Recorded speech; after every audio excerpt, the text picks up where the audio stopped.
Now that people are finally recognizing that PlayStation is multi-platform, there's a lot of reactions, so let's take a look at them.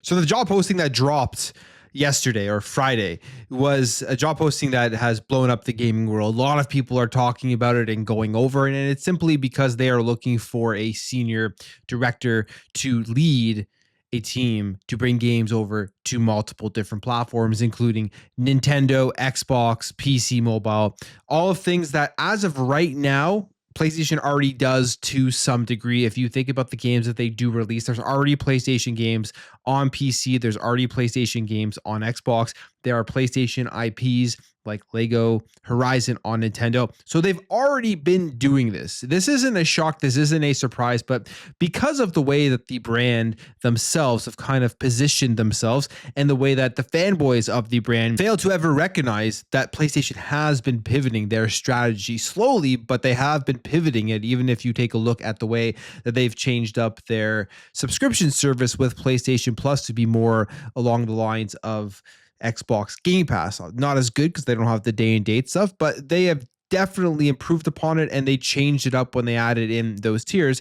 This is PlayStation seeing the writing on the wall as Xbox saw the writing on the wall and they quickly started changing up their strategy. Xbox had less of a buffer to do it because they sold less consoles. They weren't relevant in many parts of the world that PlayStation is relevant in and Nintendo is relevant in, specifically in places like Japan, whereas Xbox is mainly in North America. So they had to make the adjustments quicker. PlayStation has been following. This job posting, I really do think points to that even more so here.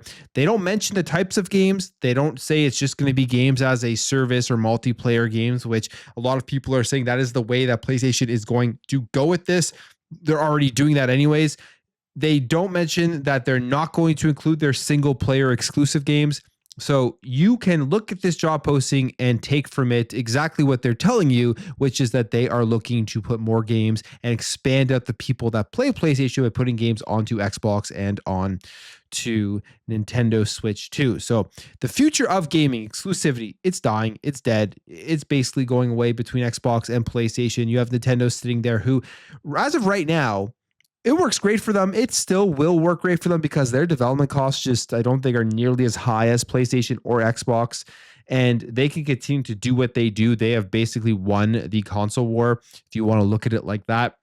But at some point in the future, as you're seeing Nintendo even do with the Nintendo Switch 2, they may start making these adjustments as well, or they may just be happy where they are and not want to grow past where they are, continue to sell the same amount of consoles basically every single generation and just do that and be happy. Nintendo is kind of known for doing stuff like that. But even if you look at the Switch 2 with the game key cards, the push for all digital, all of that stuff, the online subscription service, they also have made some smaller moves to go along the lines of Xbox and PlayStation. But a lot of people are reacting to the job posting from yesterday, and it's pretty interesting, some of the reactions and some of the things that people are saying. So we'll just go here. I just go on to X, type in PlayStation, and pull up some of the things that people are saying. So let's take a look at some of the reactions that are here. We'll start here with Tom Moran saying, looks like Sony is getting even more serious about multi-platform games, strategy for PlayStation Studio software title across all digital platforms beyond PlayStation hardware, including Steam, Epic Games Store, Xbox, Nintendo, and mobile. And that's it exactly. They explicitly say it right there, that's what they're looking to expand to. And they don't say this does not include first party games. So games like Spider-Man, Last of Us, Ghost of Tsushima, those potentially could make their way onto the Xbox console. And you have to ask yourself, well, why would they want to do this? Wouldn't that destroy their brand? I think as of right now in the gaming industry, there is a major shift and they have the data to back it up. That one, the demographics are completely changing. It's not people buying consoles and caring about the exclusives anymore. It's people buying consoles because that's where their friends are playing. They're playing a lot of free to play games. They maybe have an already digital library on there. So even if a game is not on that console, they're not going to switch because they've already spent thousands of dollars. So they have all that data and they know that by putting their games onto another console, they're not going to lose many people. They're not just going to abandon the platform, not just going to abandon the console itself. they're just going to wait for games to come to their platform, or they will just play what's currently on that platform. And there's plenty of games out there. When we think about exclusives back in the older days of the console wars as well, it's like games were coming out at a far slower rate. You didn't have games coming out every single day like we have today. You don't have the massive selection to take people's attention away. All the attention were literally on these exclusives, these console warring games that got people to go out and pick a certain platform. Now it's like you have so many games coming out, so many iterations of titles, so many games that play very similar. You can basically find what you're looking for no matter where you're playing. So it's a completely different industry. People still think we are operating in like the 90s and the early 2000s. It's just not the way that it is. You have ADS Nero here saying Xbox, PlayStation games being free from the shackles of exclusivity when neither fan base supports or plays their games the way they want the world to think that they do. You have this here, which this is hilarious. All this tells me is that content creators like this, accounts like this, they're just grifting. That's basically all they're doing. They're looking right now and they're seeing there's going to be a lot of anger from PlayStation fans. You're not going to be able to grift off them nearly as much anymore. So you might as well get out now, just like what happened with Xbox when you saw all the Xbox grifters just abandon the platform.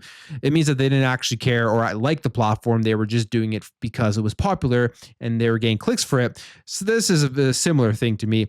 This is saying here, knowing PlayStation is going third party has caused the cultist to drop PC and PlayStation Gamer from his bio, which makes no sense at all. That you would just not be someone who games on that platform. If you've been gaming on that platform for a long time, even for just the entirety of this generation so far, which has been 5 years, that they're announcing games going into Xbox, and now all of a sudden, oh well, I don't want to be a PlayStation gamer anymore. To me, that just smells like grifting. It's this way I see it. And maybe I'm wrong, but that's what that does absolutely smell like. We go down here comparing Xbox and PlayStation first party output since 2025. It is pretty hilarious, or in 2025, I should say, because we're still in the year. It is pretty hilarious because it is a massive difference. And what I find interesting about these types of comparisons as well is that you just kind of look at this and you're just like, yeah, this picture really shows how big of a difference there is in terms of the games that Xbox is producing and putting out versus PlayStation. And it isn't just in 2025. It has been like this now for the last couple of years. But it took a job posting to get people to start questioning the PlayStation strategy and what is happening there. When the reality is this generation so far, if you really, I would say, take a critical look at the PlayStation output, it has not been very good. There have not been nearly as many big hitters and stuff that they previously have had. And they've remastered like The Last of Us, 3 times they've put out different versions of it. So it just has not been a good generation. And what has happened this generation? PlayStation 5 is still sold insanely well, which is another thing to show that they don't have to have crazy exclusives for people to still buy the console. People have been playing on PlayStation forever are going to still be playing on PlayStation because that's where they have their library and that's where their friends play and that's the platform that they do like. You have some more stuff down here, people talking about it. We have here, honestly, PlayStation barely releases first-party games these days, and the ones they do release don't sell as much as they did last generation. The pool of potential customers must increase. PlayStation players have proven to not be enough, and absolutely, especially after we've seen the development costs of games and the development costs of games like Spider-Man, where they're paying all this money for the IP. You have to increase the pool of players. That's why they put that on PC. I wouldn't not be shocked now at this point, the more that I do think about it, if Spider-Man does come to Xbox. Like, it's just a no-brainer. You easily get a couple million sales on the Xbox platform by putting Spider-Man on there. Why not? Why not just go out there and make that money? You have this here. This is a PlayStation meme happening, and Dreamcast Guy also commented it on his video. Everyone liked my Dreamcast Guy thumbnail tribute, I guess you could say, in my video yesterday. I'll be honest, the click-through rate on that thumbnail was better than all my other videos. So Dreamcast Guy is onto something with those faces. I may start having to make Dreamcast Guy faces on all my thumbnails because it definitely had more people clicking on the video than not having my face on there. You have Guys, your Series S is about to hold back PlayStation's first-party games, and that was kind of a response to one of the comments on my tweet that they were blaming Forza Horizon. I don't know if they're being serious or not, but I'm blaming the Series S for this. Welcome to the Xbox family, Nixes and PlayStation. Nixes, as we know, is the developer here behind Helldivers. When they helped bring Helldivers to Xbox, that's a first-party PlayStation game. That's a first-party PlayStation studio bringing over Helldivers to the Xbox platform. So it's already happening here. Helldivers was just kind of the first domino to drop on that. You have this here saying, jumping to a PC is not the answer to Xbox and PlayStation going and ditching exclusives. Coming from a PC gamer, I wouldn't even recommend PC gaming unless you're a hardcore gamer that isn't afraid of having to rebuild their previous console library and money to burn. That is a great point. It is not the solution for a lot of people out there. Just getting a PC because games are going to another console does not make sense for a lot of people. One, for the price, and two, just for the whole compatibility stuff. You have to understand how putting the parts together works. And when you put games, sometimes you have to do updates and drivers and all those things. And you have to spend a bunch more money rebuilding up your library if you don't already have them on there. For me, I have a lot of games on Steam. So if I were to just go strictly on PC, well, I have Game Pass, I have my Xbox Play Anywhere stuff, and then I also have Steam. So I still have a relatively big digital library there. It wouldn't be too crazy, but I'll be on PC, console. I'll be on both for until the end of time. I do enjoy both experiences. If Stallion 83, when will Nintendo bring games to PlayStation, PC, and Xbox? Feels like they're the last ones holding out on the multi-platform party. And that is the last one for me that I've never thought Nintendo would do this. If they do, I will be completely shocked. But I just think Nintendo has a different strategy in the amount of cost to develop their games, and the fact that I don't think they're trying to take over the world like Xbox and PlayStation are trying to when it comes to gaming. They're happy where they are. And I think they will continue to be happy. Yes, they need to grow. Yes, every company who is public facing, who has shareholders, need to grow. But Nintendo does insane numbers whenever they do release a new game, and it generally does better than the previous one. If PlayStation Funeral Special, my tweet shows up here, I got some decent traction in there.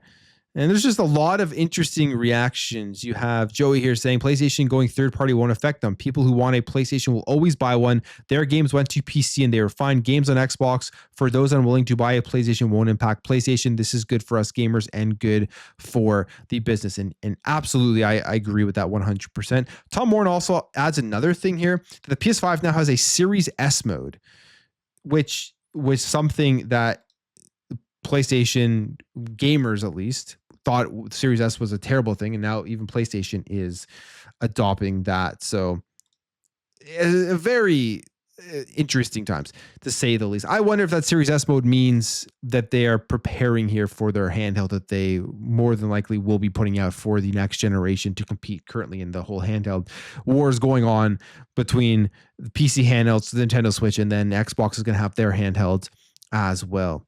So lots of things happening. But to me, overall, this is a good thing for gamers and PlayStation guys who are all of a sudden switching off of PlayStation now, just like the Xbox guys who did the same stupid shenanigans back when Xbox did their whole business update, which, by the way, was a terrible decision. I don't think they should have even done that business update. Look at PlayStation as done here. They dropped a job posting on a Friday night. The weekend's here. People are going to have already forgotten about this by Monday. The news cycle is going to turn over. It's just a far better move because all of the outrage is going to be forgotten, I think, relatively soon. Doing it this way rather than having a business update and then having everything you say held against you again in the future. So I don't think Xbox will be doing any more of those business updates. But those are just some more thoughts and opinions on everything happening right now with the multi-platform strategy. It's a very different time in gaming. And I think for the consumer and for the gamer, the positive is people are going to be able to play whatever they want, wherever they want, on whatever they want. The negative side of it is that I guess you could argue here that there will be maybe less incentive for the consoles going forward, but I don't know how many more generations of consoles we will have. There will be a next gen for PlayStation, a next gen for Xbox, and then after that, who knows what else is going to change into the next generation. Everything could be up in the air. Maybe they eventually try to get these to a point where they can cut them off, but that has to get to a very low number. Even when people look at the Xbox consoles, they're not going to cut off 30 to 50 million people. It just doesn't make any sense. They probably have to try to get those down to as low as number as possible, where there's a threshold where they're putting in more money into these things than ever making from it for them to cut it off. But I don't see it happening really anytime soon with the amount of people who do play on the console. But I'll end the video there. If you did enjoy this video, hit that thumbs up. If you're new here, hit that subscribe, and I'll catch you guys in the next video.